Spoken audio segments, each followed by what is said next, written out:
and Sussman. Welcome to the Neuroarchitect. Thank you. Welcome. Please tell us more about your career path and the motivations behind your focus on cognitive architecture. So hi, my name is Ann Sussman. I'm trained as an architect, and I'm very interested in architecture experience.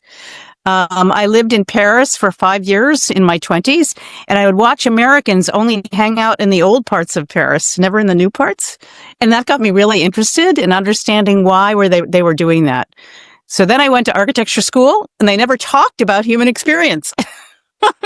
But I was still pretty interested in the human experience. And then I met a planner at Tufts University, Justin B. Hollander, and he said, this sounds interesting. And we ended up writing a book together in 2014.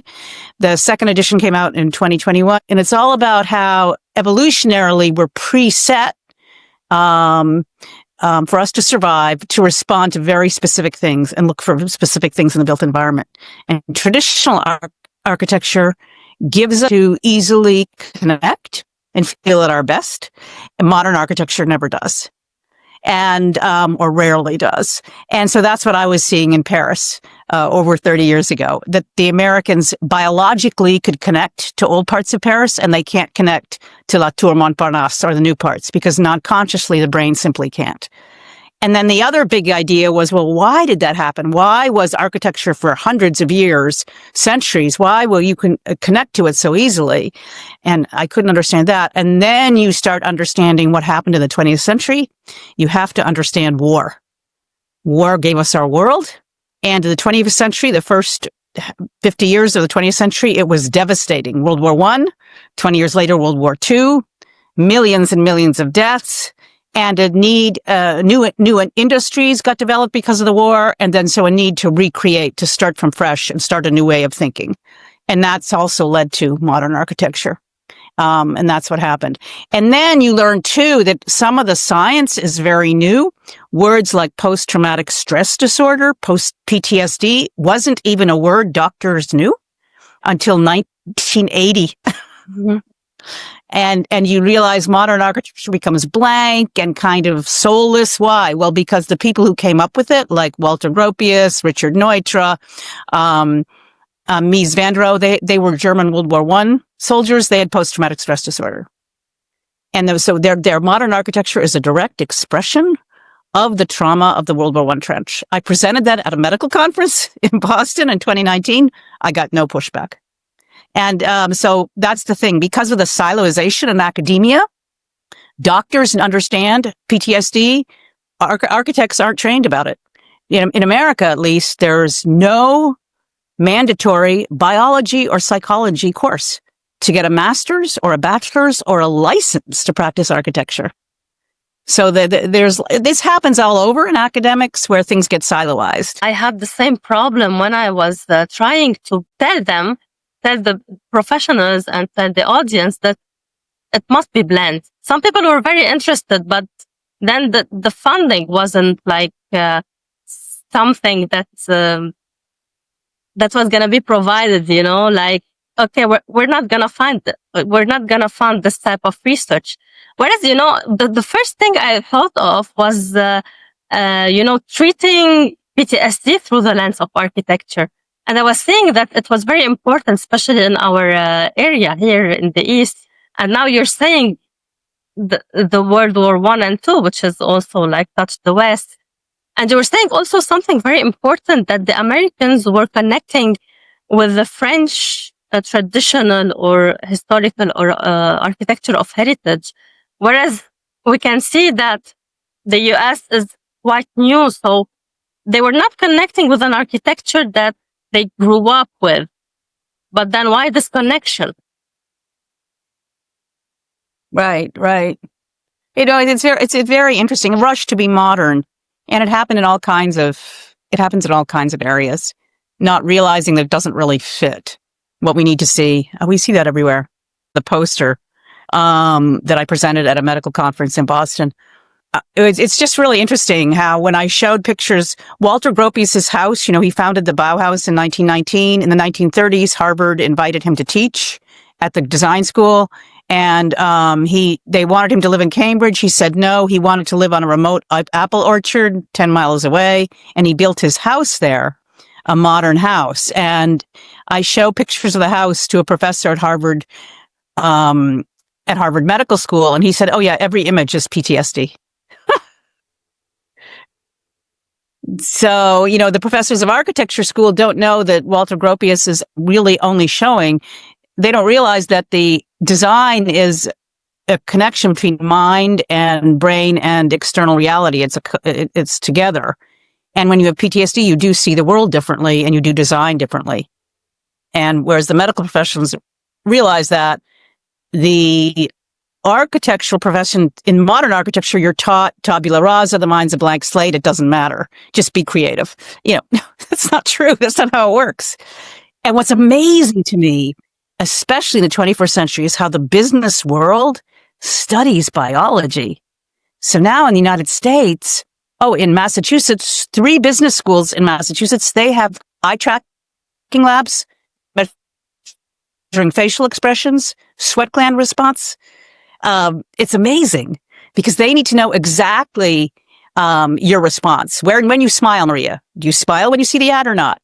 How can we change your interaction with the ad or with the package? And the business schools study that. I was just at a business school in Boston, Suffolk University Business School in downtown Boston. For students to get a master's in marketing, they have to run a full eye tracking lab. That's true. With the lady. It's a worldwide thing, I guess, now in the world of marketing. Yeah. Oh my God. You have to study that. You have to actually run a biological study to get your master's in marketing. Because I remember when I was telling them that we do eye tracking as well, and there was this person who works in marketing, and he was like, "Wow, you do something that we work on, all of us work on," and it's amazing because you can see that architecture is not something that we should separate. It's an interdisciplinary, result of work.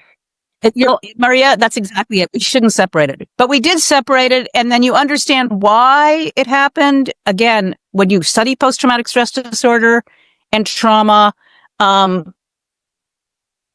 when things are really horrible, you don't want to talk about them. You don't want to look at them. Apparently, Gropius would say to his students at Harvard, forget the past, start from zero. Mm-hmm. And that was common in all kinds of things. It was about, we wanted to use plastics and processed food, and we wanted to drive instead of walk. I once went to a lecture at Harvard, and the evolutionary biologist Dan Lieberman explained in the lecture, the male body evolves to walk 12 miles a day, the female 9. What is that in kilometers? I don't know, 15 and 20 kilometers. We're evolved for walking. And the car companies don't want you to know that.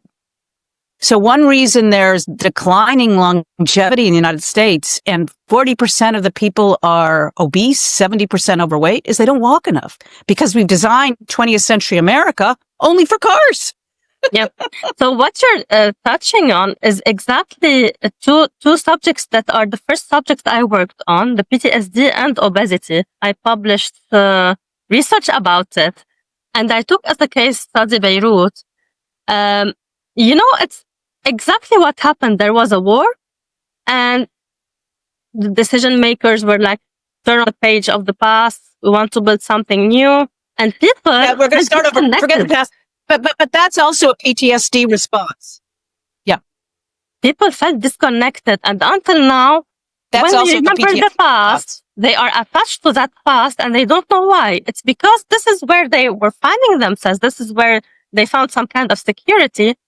And now they detach suddenly, like, where did this period go? Like through the lens of developmental psychology, when you have to go through childhood and then adolescence and then adulthood and then you cut adolescence and suddenly you find yourself an adult. Like, where did this phase go of transition?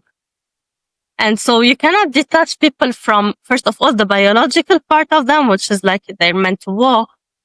And then the parts of their brain that are working in their primitive mode still. So even if they tell you, I feel fine, this is where comes the magic of using the eye tracking and the facial expression tools to understand what's really happening in their bodies and what their bodies are trying to say, not what their words or learned.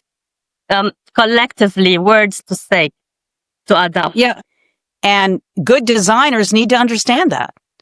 The way the car companies do. That's what's terrifying in the United States, how the biggest purchasers of the biometric tools is the car industry.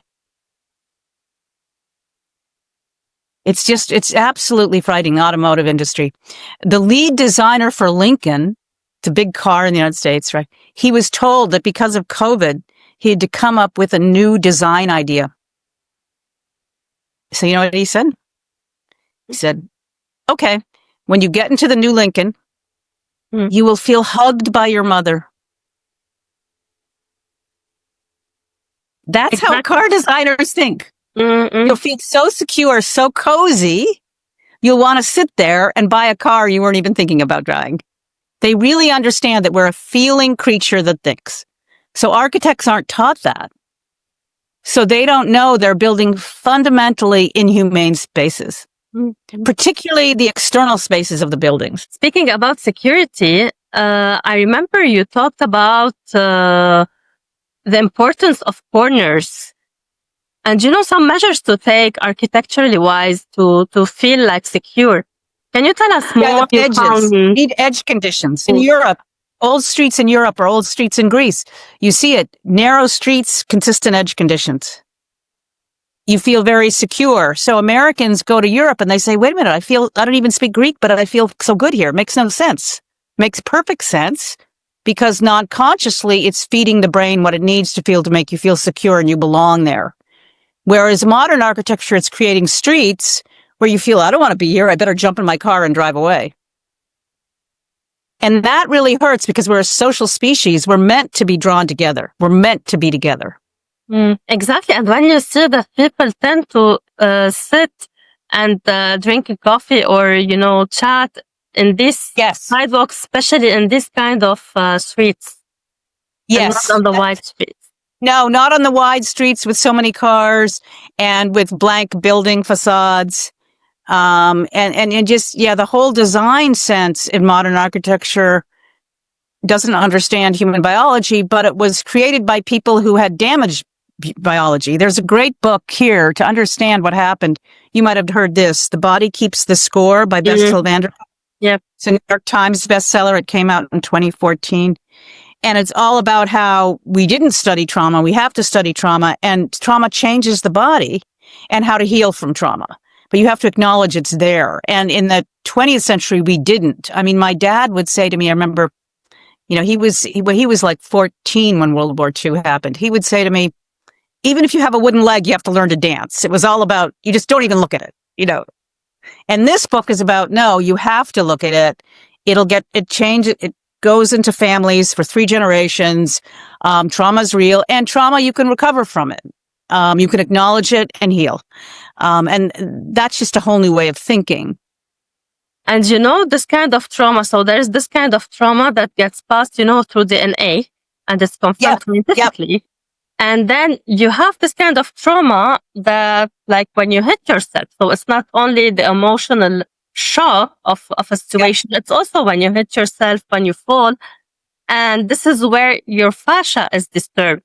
And this is what I'm working on, like how to heal or like alleviate symptoms of fascia disorder through architecture.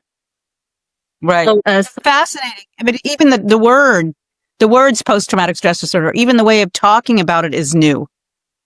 And talking about it and not be, but what I'm very hopeful is the young generation, young people 20 and 30, they're very open to talk about stress and feelings. One time I went to a architecture conference and a male architect said to me, emotions, that's girly. But that's not how young people, he said that to me. But that's how they were raised, right? But that's honest. He was being honest about what he felt. But that's not how young people feel at all. They're not like that at all. They're much more open to understanding experience, stress, trauma. And what you said about trauma is true. There are many different kinds of trauma. And then, we don't need to think of trauma as just like a huge earthquake or a war. You can have it on the scale of your neighborhood.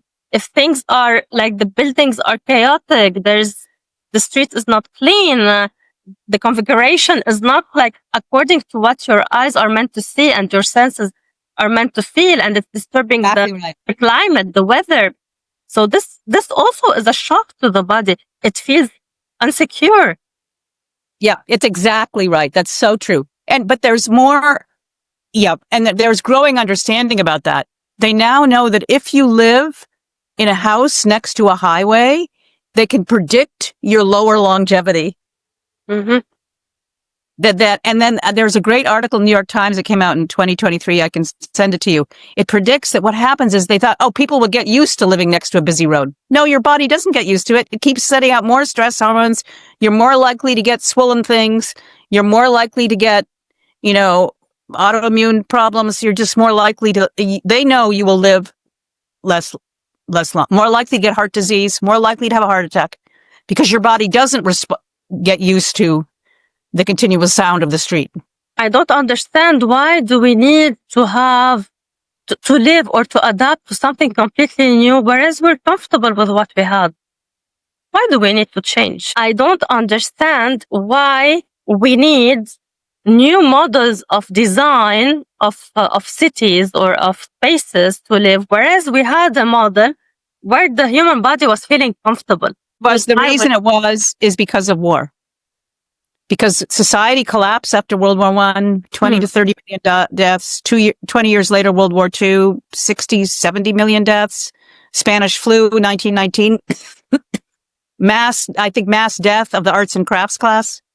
And then one of the way the human brain adapts to drama we were talking about is by forgetting the past. We don't want to think about it. We want to just be new. Mm-hmm. So my father's first job in the 1950s, he was an engineer, was making plastics. Now I go to the beach in Boston. What do you think I pick up at the beach? Plastics. What do you think I pick? Yes, plastics. I mean, they were just rushing to be new, when I was a kid, my mother was the first woman in her family to have a driving license. Mm-hmm. And being able to drive. And so she drove a car with no seatbelt, no airbag, and leaded gasoline. What? That's terrible. I would stand up as a baby, and I was a little girl. I would hold her neck. There was no seatbelt. There were this kind of seat, like baby seat, car seat, that were a little bit looking strange when I saw them. Yeah. Originally, but there were no seatbelts in this. And I don't think they became mandatory for new cars until 1964. And leaded gas, I think, was allowed until 1994. And they know, there was a rush to be modern. And that is a trauma response too, because the past was too painful. Even if you weren't in the war, you knew people who died. I think in World War II, my father had family who died in Europe, even though he was in the United States, but still it was just too traumatic. And maybe they were the two wars that were really like on a worldwide scale, and like the humanity was scared for the existence. And humanity was scared. That's exactly right. And when you're scared, you don't want to look at it. And now they know, though, with this kind of book, that you need to look at it. The body keeps the score. You need to look at it. Or else your children will keep having it until someone... Yeah, that's exactly right. And my father had terrible gout. My sister has very bad asthma. And my father's father was in World War I as a teenager. He was in World War I. And he says that, your chances of getting gout or asthma are statistically much higher if you have a parent or grandparent who had trauma. Mm-hmm. So a television station here once said that the impact of World War I is contemporary. The impact of World War I is contemporary. And we see that too with Russia invading Ukraine. Because in World War I, if you read this great book by Margaret Macmillan, she's a retired university professor from the UK. She wrote a book called War, How Conflict Shaped Us in 2020. Anyway, what she explains is Russia, Germany, France each lost 4 million men, but in 1917, Russia lost empire. So they were the big loser. And so we haven't really dealt with the impact of World War I. What about the fact that we treat buildings the same way we understand faces? So this is why also when we see it so strange, we get scared. It's unfamiliar. That's a really good point. The face bias, that's what scares me, is that the business world studies the face bias. So I can send you an article from 2006 from the Wall Street Journal about how cars got angry. Mm. It's all about how the car companies study the expression. Eyes. We call the eyes. Yeah, they study the expression and they change the expression of the car based on the mood of the customer, right? So car companies study it, whereas architects don't study it. What? So, but famous buildings around the world, they do look like faces. They have to. Yeah. It's like the two, when we were kids, we were drawing this house with the two windows and the door, and it looked like two eyes and an open mouth. If you Google my genetics of design, it's, I did the house experiment. I've done that about 800 times with about 800 people. And I've asked people from all over the world to draw a house as if they're 5 years old before my talk. And what they all draw is the two eyes. I did the same experiment in Beirut, and I asked people to draw on the tablet. It was last year. I asked them to draw a house, like what would be the dream house. So they drew this house, added to the fact that it looks like the Beiruti house, with the red tiles. They drew 3 people in front of it. Most of them, like around 92% of people drew these 3 people in front of the house. So this could mean family. It could mean like the community. We're not alone. We want this house, but we want to be living together. And it was very interesting to see that.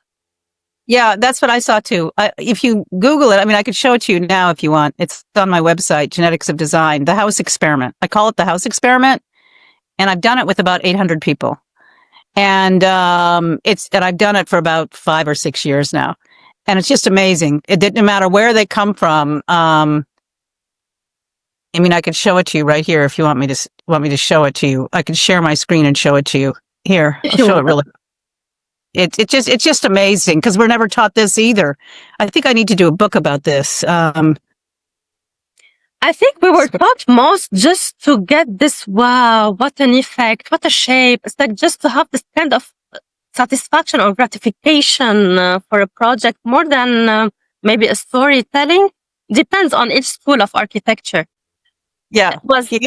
Sometimes it was about the narrative, but maybe most schools were more about just do this kind of effect using 3Ds, using. Yeah. Right. If I can share, I can show it to you really quickly. Yeah. Okay, so let's see if I can share. Oh, there we go. So check this out. You're going to love it. Can you see it? Yes.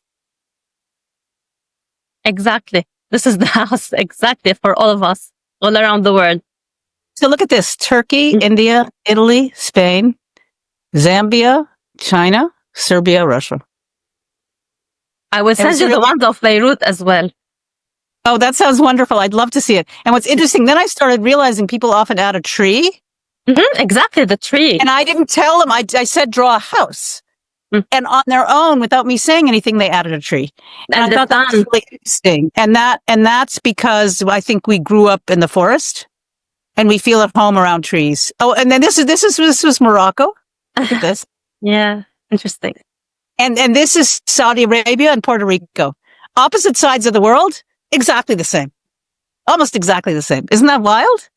And then this is the Kennedy Airport. This is the international airport in New York City. They want to draw you right in, right? So well, it looks like a house.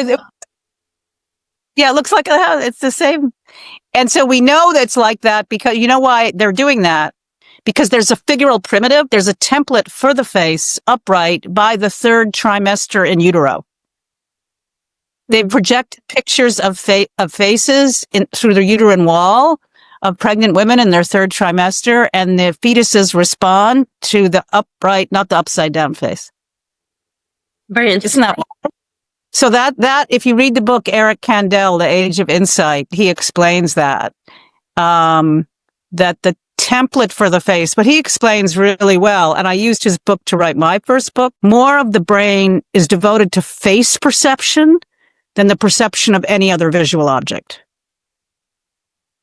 We're face-architects before we're architects. The most important thing for us to see, to survive as a social species is the face. That's kind of, it's kind of fascinating. Here, I can show you this one, right? I could share one more thing with you if you want really quickly that about the face bias is really interesting because it was never taught to me. Here it is. This is really good. So here's Eric Kandel. He's a Nobel Prize winner in neuroscience. And, do you see this? Mm-hmm. He's a Nobel Prize winning neuroscientist, Eric Kandel. The human brain devotes more area to face recognition than to recognition of any other visual object. And, this book he wrote in 2012. And then what he explains here is that this shape, the neurons to make the shape are already in the brain. The brain reconstructs reality according to its own biological rules. And so what we have is a template for the face. We call it a figural primitive in the brain it's already developed by the third trimester, but before the baby's born. Face is right side up. Okay. That's the big idea. And that's the interesting thing, how the business world knows this. So it's not random that Amazon has a smile. And when I tracked my first book, I didn't tell people where to look. They look right there. Yeah. Oh, and the guys at Amazon, they track what people click on. The number one thing people click on is a book cover with a face. The number two is with a pet. So that's basically it. So that's why it's not random either. There's all this. So they know what people need to see. So even if they're selling oatmeal, if they're selling computers, if they're selling baby food, always the same. Get it? It's crazy, huh? It's totally crazy how the architects don't study this. It's about the face, but it's also about the movement, like how we move, if we tend to move too much to the left or to the right or up and down, where we're Yeah. Movement matters, but faces matter more. So people like when it's so funny, whenever there's a conference in Amsterdam, what do they show? They won't show modern Amsterdam, which is all modern buildings that are really ugly. What they show is the traditional buildings, 18th, 19th century, that all look like faces. That's what they show. And it is about movement, though. It's going from one face-like building to the next. That's what they show. So, what are your current research topics? So right now, what we're really interested in, we want to really change, just like what you're trying to do, change the language of how people understand design and introduce the science that the business world and the car companies are already using into a field that's ignored it for a century. Right. So what we're currently looking at is how, just like advertising, the first fixation really matters, where people look first. And so if you look at what's really interesting, if you look at a modern building, your brain makes you, without conscious awareness, usually look at the edge or at the sky around it, whereas a traditional building, you'll find the door immediately. It's really fascinating to see that, understanding how first fixations are as important in architecture as in advertising. The advertisers know. I found a Harvard Business Review article that explained attention is currency. What people look at equals money. What people look at really matters. And architects don't study that, don't know that. And they need to know that. They need to know what the car companies know. So one reason our urban spaces are failing and I think are not sustainable is they're not studying human perception the way we need to. What's fascinating is we really see the world like the animal we are. You know, I mean, human ability to talk is only maybe 115, 140,000 years old. Have been responding to our environment before we could talk, right? Exactly. The nonverbal language, actually, that we still have on the nonverbal language. That's it. The nonverbal language directs the architectural experience. We're feeling creatures that think, and the mind is not a blank slate. So a lot of the foundations for modernism are false. They assume the mind's a blank slate. They assume we're thinkers. No. Actually, we're more of emotional. We're more of emotional, and then we put the thought on it just to justify our emotion. Yes. Yeah. That's exactly right. We're emotional. And the business schools know that. Oh, you're going to love it. I could share this with you here. This just blew my mind. At Harvard Business School, one of the largest and most successful business schools in the country, they published in 2016 a series, there are now 28 of them, a series of booklets on what? Emotional intelligence. Yeah. You go to Harvard Business School, you have to study emotional intelligence. So it just blew my mind. Emotional intelligence was a word when I went to architecture school. It was never mentioned. Mm-hmm. You have to learn that. I can show you a picture of it if you're interested. It's just amazing to me how they. Oh, here it is. Here it is. Look, check this out. Here, this just blows my mind. How they don't sheer away from emotions at all. They embrace them. So I took this picture at the Harvard University bookstore. Here it is. There you go. Can you see it? Yeah. So these are books they sell for about $10 each. Books on happiness, mindfulness, empathy, influence, persuasion. None of these words were used when I went to architecture school. None of them are mentioned on the licensing exam. You go to business school, you need to know these words. Empathy. I read the booklet on empathy. That's about understanding other people's emotions. And they have chapters on bosses that are more aware of their employees' emotions and feelings lead more successful companies. And even I did a study of hotels, like how hotels are successful or unsuccessful. And I noticed that when a hotel is successful, actually it's not architecture that is, it's not architects that are focusing on its success as much as the marketers. And this is something architects must do. The marketers, work on the senses. And that's exactly right. Architects must do exactly the same work on the acoustics of the hotel, on what people will hear to calm down, this kind of white noise, the colors, to feel like colors, right? in a place where you feel important and you're relaxing. And even the taste, the chocolate that they put for you. And so you're working all your senses in it, and it's predictable because you can orient yourself. So it's not the hotel. That's exactly. I can't believe you said that. Right there. I can't believe you said that.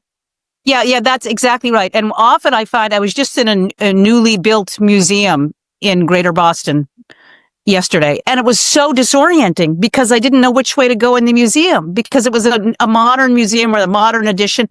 They didn't consider the sensory experience at all. They didn't consider most people will have never been there before. How are you going to orient them? They never thought about that. One thing that is also so important, and it was with a friend also who's a biologist, actually, not an architect. And we went to this library where we just looked up and we felt completely dizzy. It's a place to concentrate. And yet the ceiling was something if you look to it 2 to 3 seconds, you're moving left and right. You're not even standing straight. And it's crazy. They don't consider this kind of things. Right. No, that's absolutely fascinating. The senses really matter. And so we just paid to go to this exhibit. This museum is expensive to get in, but it's completely disorienting. And we didn't have a good time. They might have had fantastic exhibits, but the way the museum was laid out, the architecture made no sense. Because the architects in the 20th century weren't trained on human experience the way the business schools study it totally objectively today. You were talking about promoting this language. How do you think this is possible? How do you think Well, we can that to is the such largest audience? Listen, I need your help for that. So to teach architects about stigmataxis, wall hugging, about the face bias, about how our brain is hardwired not to want to go by sharp shapes, how we know that the human brain also is hardwired to get headaches with repetitive parallel lines. So they're making cities increasingly, they look like stacked ice cube trays, lots of repetitive parallel lines. You don't feel good looking out your window, you know? So we need to get that science out there. It's a paradigm shift, just like cars with seatbelts are a paradigm shift. Do you know that for most of the 19th centuries, doctors didn't wash their hands? That was a paradigm shift. The understanding of microbes, that doctors need to wash their hands from patient to patient. That was a paradigm shift. I mean, so this is a paradigm shift, that feelings matter. Feelings aren't girly, and when you understand feelings and how it's biologically in us, from evolution, you're a much better designer. There's no mention to become a licensed architect in the United States. There's no mention of emotions. What? There's no mention, no biology course required, no psychology course required, but you are designing primate habitat. What? So if you want to design a zoo habitat for a zebra, you're going to have a biologist with you to make sure you're doing the right thing so the zebra will be happy, right? Exactly. So we worry more about the way we design our zoos than what we design for people, not realizing what's amazing too is how much, we've hurt ourselves. So in America, I recently talked to a 60-year-old American man who went to Venice for the first time in his life. He'd never been overseas. He went to Venice and he says to me, I walked for an hour and a half. He was shocked because in 60 years, he never knew that you could be in an urban place where you'd want to walk for an hour and a half and you didn't get tired. It was joyful. He'd never experienced it. He didn't know that was possible. So one of the problems is the people designing our world in the United States, they haven't been to Venice. They don't know what's possible. They don't realize they're hurting us. And then the connection between walking, oh my God, now they know. And this is very important to me. If you don't walk as you get older, 4,000 steps a minimum, they can predict your increased rate of dementia. Exactly. I wrote about it as well. It's like the strength of your legs predict your brain strength. Yes. Yeah. And you need to create this kind of playful. Dementia and not walking are connected like this. So we're making the strength of the legs biologically, the strength of the legs. Yeah. Yes. The structure. That's why you need to create some playful also spaces. It's not only to walk in a boring way. You need to create this kind of curves that looks secure.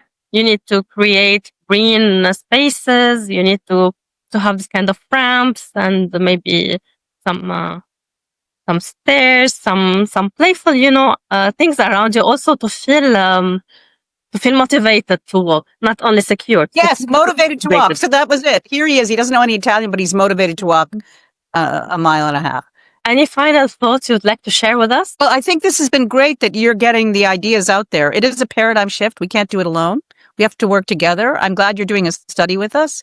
And there's a lot to learn. I mean, accepting our animal nature should be something that not only the car companies do and the business schools, but also the architects and the planners and the people who are running the cities. They need to be educated. And it wasn't that, the 20th century was all bad. The 20th century was very traumatic. There are good things that came out of it too, but there's traumatic. We have to look at it. There's a great quote by Daisaku Akita. He says, a successful vision of the future is not possible without an accurate measure of the past, without an accurate, recognition of the past. So we have to understand what happened, World War I, World War II. There's a reason we wanted to run from it, but now we have to look at it and move on. I think in summary, we need an accurate to face. I think like in summary, it's like we need to face the fears or to just at least understand them to be able to turn the page. You cannot turn a page without connecting the dots of a story. That's exactly right. You need to have the knowledge of the past, and actually then you'll be able to turn the page, like you said. That's exactly right. That's a perfect end. And thank you so much for this interesting conversation. Well, let's keep working together. I think women need to save the world. Everyone needs to save the world. We need to bring everyone together. And thanks for watching us.